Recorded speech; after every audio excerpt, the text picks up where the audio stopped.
Hello guys, welcome to the solutions. Same Vishakh here. तो दोस्तों, आज का मेन टॉपिक जो था हम लोग का वो है कि recap to the linear equation in two variable, जो मैंने पहले लेसन सिखाया था मैथ्स में, जो अलजेब्रा मीन।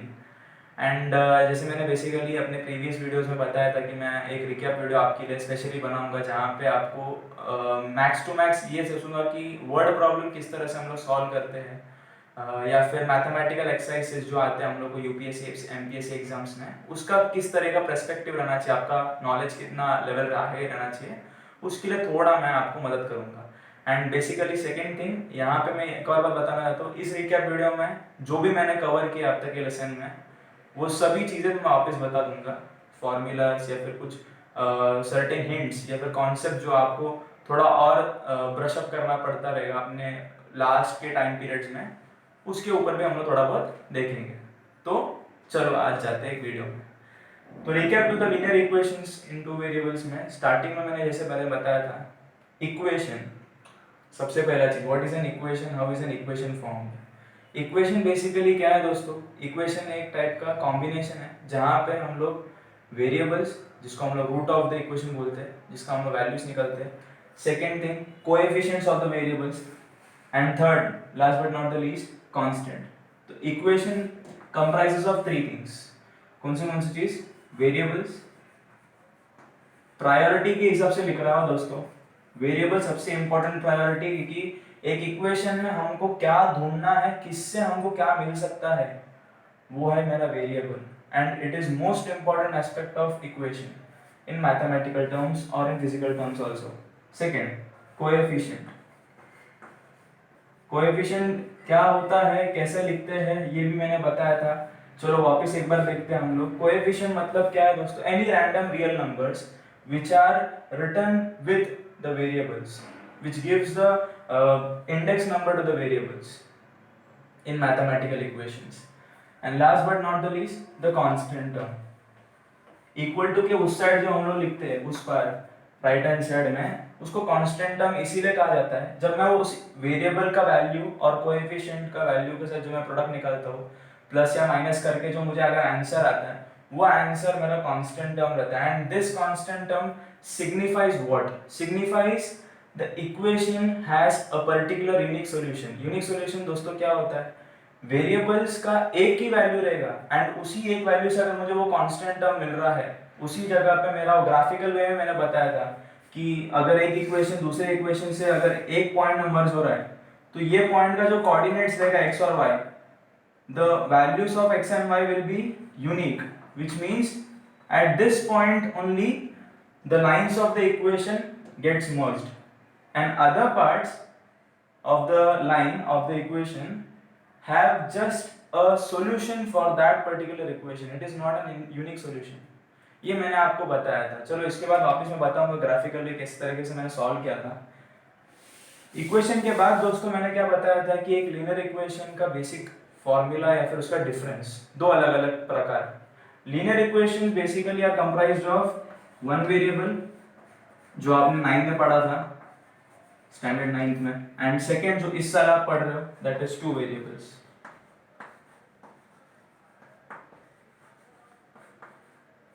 दोस्तों मैं आपको एक और चीज बताना चाहता हूँ कि यहाँ पे आप वन वेरिएबल टू वेरिएबल सिर्फ अभी तक के लिए देखोगे, लेकिन अगर आप जब आगे पढ़ते रहोगे, जैसे कि यूपीएससी एग्जाम, एमपीएससी एग्जाम्स या फिर कोई स्टैंडर्ड एग्जाम्स में आप जाओगे, तो आपको टू वेरिएबल्स के ऊपर ही मिलता है, कभी कभी थ्री वेरिएबल। जैसे मैंने क्रेमर्स रूल में बताया था कि the difference between determinants and matrices. जब मैट्रिसेस में हम लोग जाते हैं, वहां पे भी लीनियर इक्वेशंस रहते हैं, but there are certain linear equation which have three variables, वहां पे हम लोग three variables का हम लोग वैल्यू निकालते हैं। So it depends how we describe a linear equation. तो अभी पहली बात, वन वेरिएबल में जब मैंने बात किया तो उसका बेसिक फॉर्मूला क्या है? ax plus b is equal to 0। यहाँ पे x मेरा क्या है? एक वेरिएबल है, एक रूट है जो इस इक्वेशन को कंप्राइज करता है। सेकेंडली a क्या है? Coefficient of x, and b is nothing but the constant term. This is a general formula for one variable, linear equation in one variable.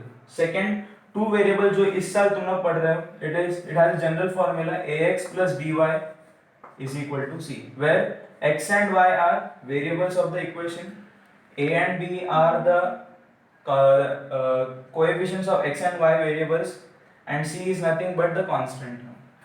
तो ये दोनों चीज़ें आपको थोड़ी बहुत क्लियर हो गई एंड क्या है जनरल फॉर्मूला ये आपको पता चल गया रहेगा ऐसा मुझे लगता है। तो आगे बढ़ते हैं। तो दोस्तों अभी हमने क्या बताया था, उस पहले वीडियो से मैं अगर चालू करूँ लीनियर इक्वेशंस के, उस वीडियो में मैंने पर्टिकुलरली मैंने बताया था कि फर्स्ट एक्सरसाइज में आपको किस तरीके से सॉल्व करने की प्रॉब्लम्स एंड कैसे एक प्रॉब्लम को मेमोराइज करना है आपको कि हाँ ये प्रॉब्लम अगर समझो मुझे दिया गया है कि 2x + 4y = 10 एंड मुझे अगर एक और इक्वेशन दी है 5x - 11y = 25। So how to memorise this equation, how to picturise in our mind, ये अब मैंने बताया था। कैसे बताया था दोस्तों, x और y कोई भी एक रियल लाइफ एग्जांपल ले लो। For example x is the age of Raju, y is the age of Sonu. इसके बाद मैंने क्या बताया था दोस्तों कि ये इक्वेशन कैसे फॉर्म हुआ, उसके लिए कंडीशन बताओ। ये इक्वेशन फॉर्म होने के लिए कंडीशन कैसे लिखेंगे, twice the age of Raju and 4 times the age of Somu, if they are added together we get a sum 10, it results 10। मतलब वो कंडीशन मैंने जब आपको बताया तो आपने एक लाइव एग्जांपल देखा अपने दिमाग से एंड वहां से आपको याद है कि हाँ चलो इसका मतलब ये हुआ। वैसे ही आप एक सेकेंड इक्वेशन जो है वहां पे भी आप पिक्चराइज कर सकते हो। इससे क्या होगा दोस्तों, क्योंकि आपको बेसिकली अगर इस टाइप के सम्स अगर आप देखना चाहते हो अपने स्टैंडर्ड एग्जाम्स में जो 10वीं के बाद आप लिखने वाले हो, सॉरी टू से इस टाइप के सम्स आपको बहुत रेयर मिलेंगे, max to max 2 to 10% out of 100। जो बाकी के जो परसेंट है उसमें सम्स किस टाइप के आते हैं, आपके वर्ड प्रॉब्लम्स। आपको इनडायरेक्टली डायरेक्टली पूछा जाता है हर एक चीज अलग अलग तरीके से, जहाँ पे आपका जो ब्रेन का जो मेन स्कल रहता है उसको पूरी तरीके से आपको पूरा खराब कर देते हैं। एक ही चीज ढूंढना रहता है, वो डायरेक्टली पूछते हैं लेकिन हमको लगता है कि वो इनडायरेक्टली पूछ रहे हैं, क्योंकि हम लोग को अब तक वो पिक्चराइज करने का जो एक फंडा है वो आपको क्लियर नहीं हुआ। सो अभी से आप वो तैयारी करो ताकि आपको आगे जाके जो भी एग्जाम्स है वो क्लियर हो। सो गाइस इस जो मैंने इक्वेशन बताए थे जो पहला एक्सरसाइज का था, उस जगह पे मैंने क्या बताया था कि आपको ऑलरेडी पता है substitution method and elimination method. And इस टाइम हम लोग क्या नया पढ़ रहे थे, both are equally included in simultaneous solving.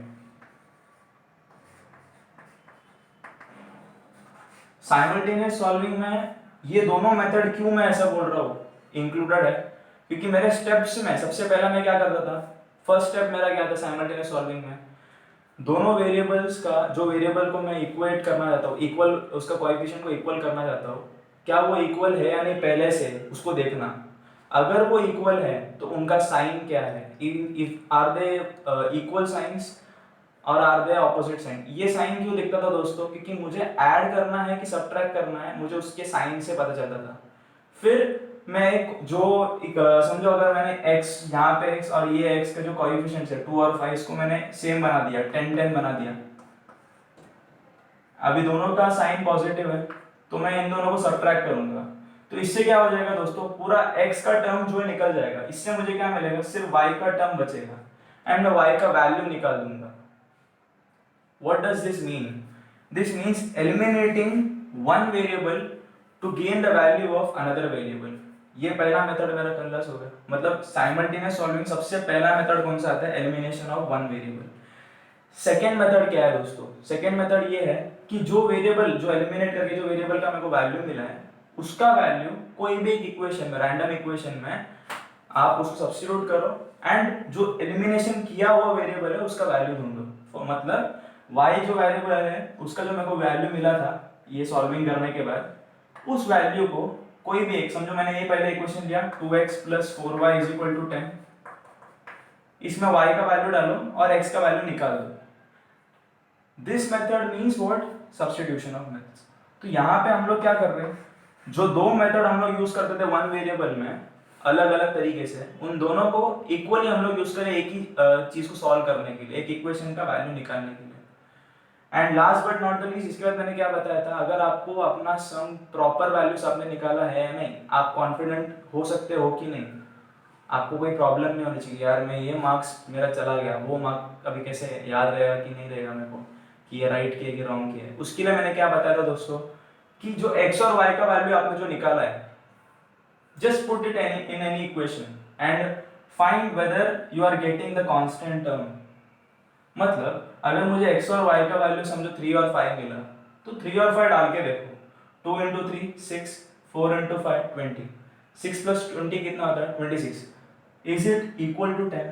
No, means you have found the wrong answer for x and y। तो कॉन्फिडेंट कैसे हो सकते कि हाँ मैंने आंसर कैसे निकाला बरोबर है या नहीं, उसका भी मैंने एक आपको बताया था अपने उस वीडियो में, बेसिक्स ऑफ लीनियर इक्वेशन में। सो अभी दोस्तों आगे चलते हैं। इतना आपको क्लियर रहेगा कि हम लोगों ने क्या बताया था पहले एक्सरसाइज में linear equation in two variable के। अब नेक्स्ट सेकेंड एक्सरसाइज में हम लोगों ने बेसिकली ग्राफिकल वे देखा था, एंड ग्राफिकल वे किस चीज के लिए यूज किया जाता है वो भी मैंने बताया था। ग्राफिकल वे में बेसिकली हम लोग क्या देखते हैं, सिर्फ और सिर्फ सब्स्टिट्यूशन मेथड, एलिमिनेशन को निकाल देते हैं, एंड साइमल्टेनियस सॉल्विंग होता ही नहीं है। क्यों? क्योंकि वहां पे हम लोग कंडीशन में चलते हैं, and this condition is nothing but having one variable to be dependent on other variable। ये इसका मतलब क्या दोस्तों, समझो ये दो इक्वेशन है मेरे पास अभी भी है, ग्राफिकल वे से मुझे सॉल्व करने को बोला गया। I am considering x to be dependent on y। क्या बोला दोस्तों, x जो वेरिएबल है इस इक्वेशन का, उसको मैं y के टर्म्स में y पे डिपेंड होने जैसा मैं लिखूंगा। Means what, x is equal to 10 minus 4y upon 2। यहाँ पे x का वैल्यू मुझे तभी मिलेगा जब मैं y का वैल्यू को सब्स्टिट्यूट करूंगा, which means x variable is dependent on y variable. इस टर्म में क्यों लाना चाहता है हम लोग को, ये टर्म हमको क्यों चाहिए ग्राफिकल वे को सॉल्व करने के लिए, क्योंकि मुझे उन दोनों इक्वेशंस के इन्फिनाइटली मेनी सॉल्यूशंस को भी ढूंढना है, यूनिक सॉल्यूशन भी ढूंढना है।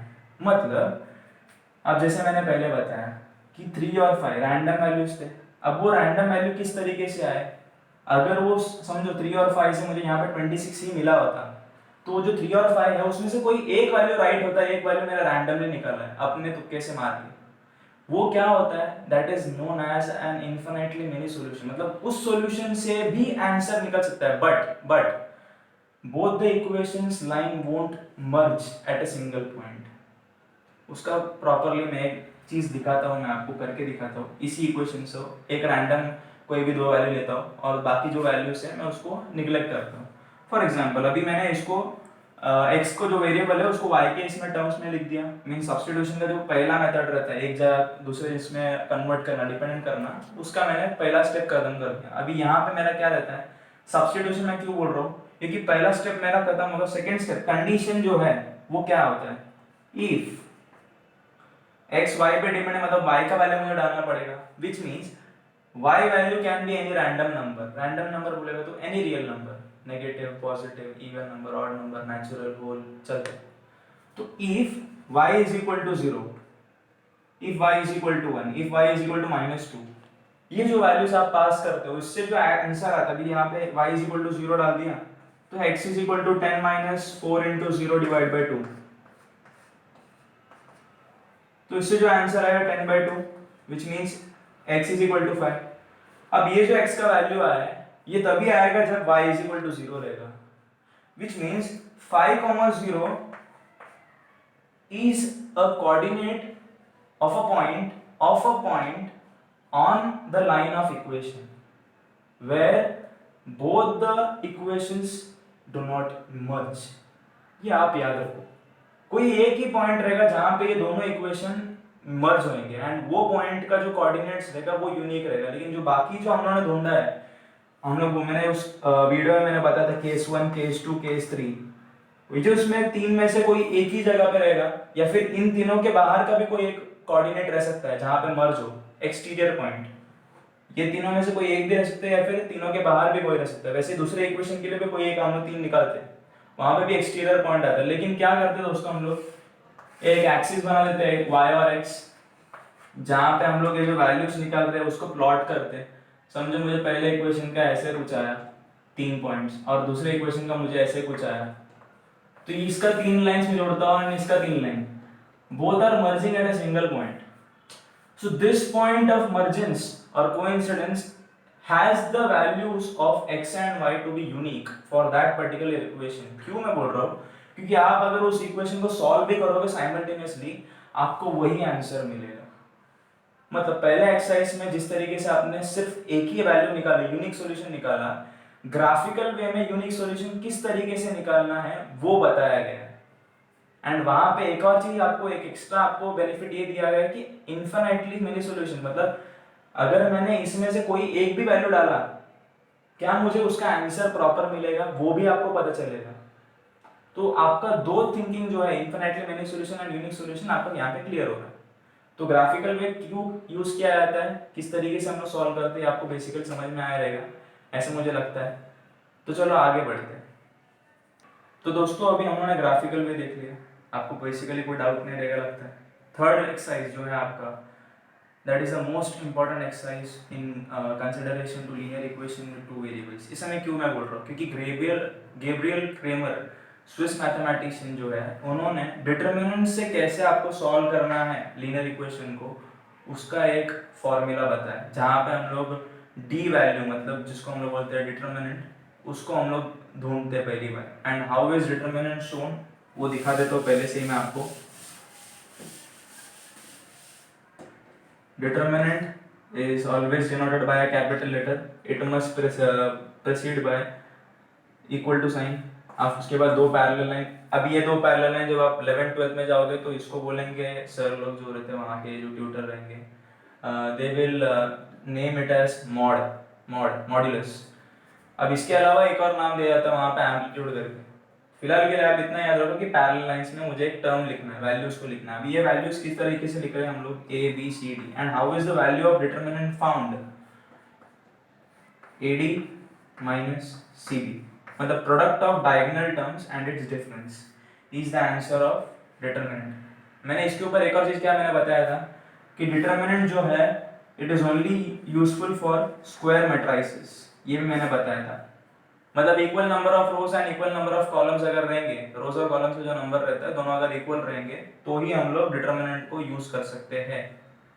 एंड इसका जो डिफरेंस था मेरा मैट्रिसेस, वो हम लोग, मैंने उसके लिए क्यों बोला था कि मैट्रिसेस और डिटरमिनेंट्स डिफरेंट है, एंड ये दोनों चीज आपको समझ में आना चाहिए, क्योंकि मैट्रिसेस जो है मेरा, वहां पे सिर्फ स्क्वायर मैट्रिक्स आप सॉल्व नहीं करते, अलग अलग टाइप के मैट्रिक्स आप सॉल्व करते हैं जहां पे rows and column number are different, are not equal, not identical.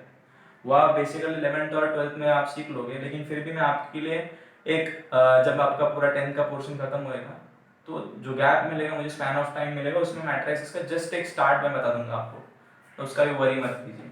तो ये आपको समझा रहेगा। एंड अभी क्रेमर्स रूल के हिसाब से उन्होंने क्या बताया था कि दो इक्वेशन हमेशा आपको दिया जाता है, what must be done. First step मेरा क्या था, ये दोनों इक्वेशंस को डेसिग्नेशन देना कि पहला इक्वेशन है ये दूसरा इक्वेशन है। इसके बाद मेरा क्या टर्म था कि comparing these both equations with the general formula.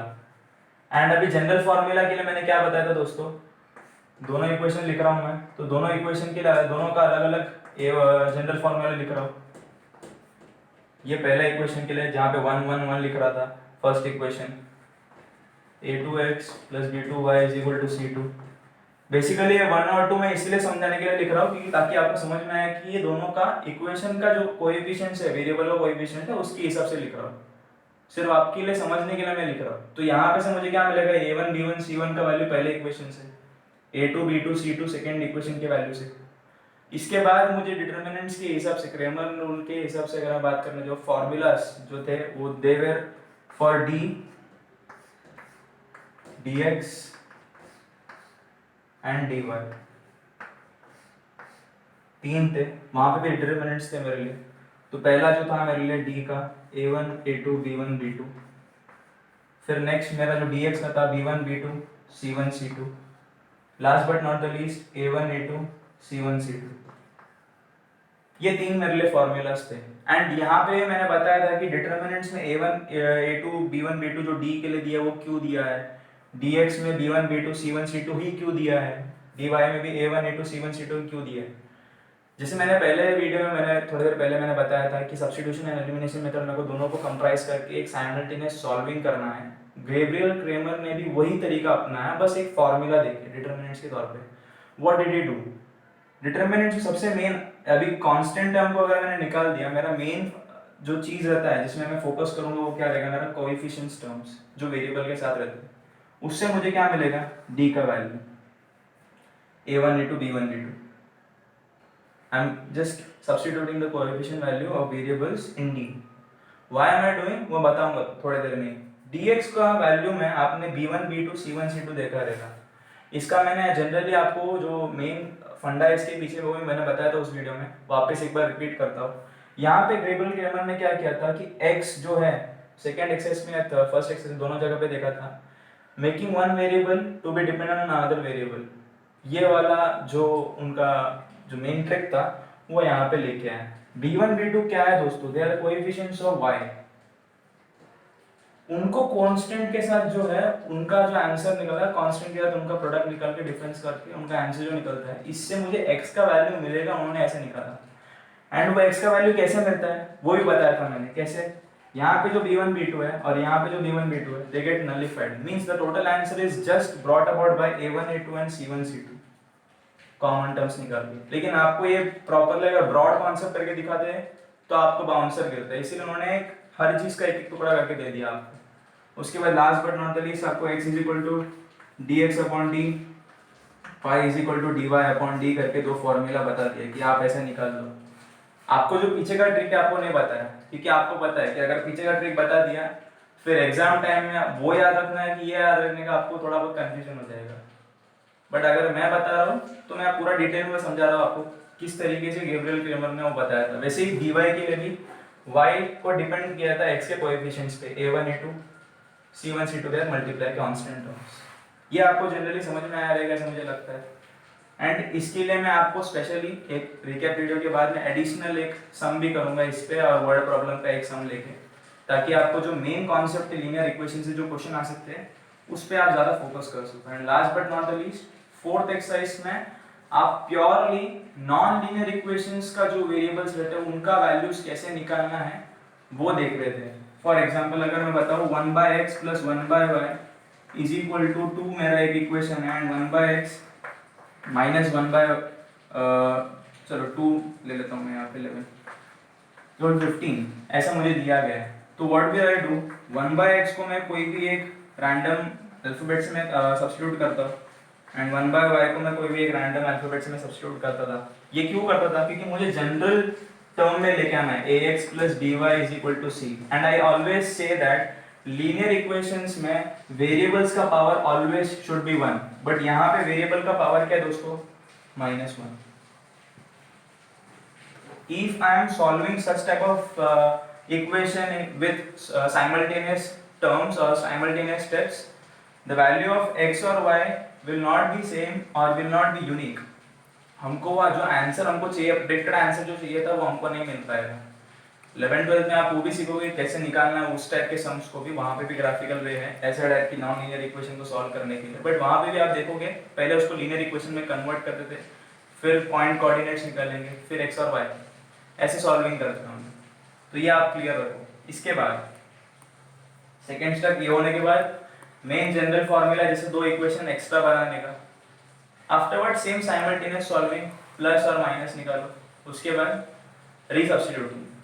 ये आपका स्टेप्स रहेगा. And last but not the least हर एक सम में आपको कंक्लूडिंग पार्ट आपको मेनली देना है. कंक्लूडिंग पार्ट मतलब क्या, the solution of the equations और the linear equation into variable are x, y is equivalent to the answer. ऐसा मतलब x, y इक्विवेलेंट टू जो आपका आंसर मिलेगा वो. इसके पहले आपको क्या लिखना है दोस्तों, द लीनियर नहीं the solution of linear equations, जो दो लीनियर इक्वेशन दिया वो लिख दो इज, ये लिख के छोड़ देना. इस तरीके से आपको एंड करना है. एंड रफ वर्क मेनली आप या तो राइट हैंड साइड में करो छोटा सा एक कॉलम बना के, नहीं तो पीछे का जो एक पेज रहता है लास्ट पेज उसको पूरी तरीके से यूटिलाइज करो. देखिए टोटल हमको एक बुकलेट मिलता है जहाँ पे 28-30 पेजेस रहते हैं. अभी शायद थोड़ा कम भी हुआ रहेगा, बट मेजरली आप लास्ट पेज उसको, एंड सप्लीमेंट का कोई शॉर्टेज नहीं है, आपको मिलता है सप्लीमेंट, तो प्रॉपरली आप दिखाओ कैसे लिखना है हमको. सो ये वीडियो में बेसिकली मैं linear equation in two variable का मैंने सब कॉन्सेप्ट सिखा दिया. बस लास्ट वाला जो वर्ड प्रॉब्लम है उसके लिए मैं एक और जो रिकैप वीडियो में बना रहा हूँ जहाँ पे मैं एडिशनल एक्सरसाइज करके बोल रहा था, वहाँ पे मैं उसका भी एक प्रॉब्लम सॉल्व करता हूँ. और क्रेमर्स रूल का जो मेन प्रॉब्लम है आपके प्रॉब्लम सेट में उसको किस तरीके से सॉल्व करते हैं वो भी बताऊंगा. Thank you and stay tuned to the next video.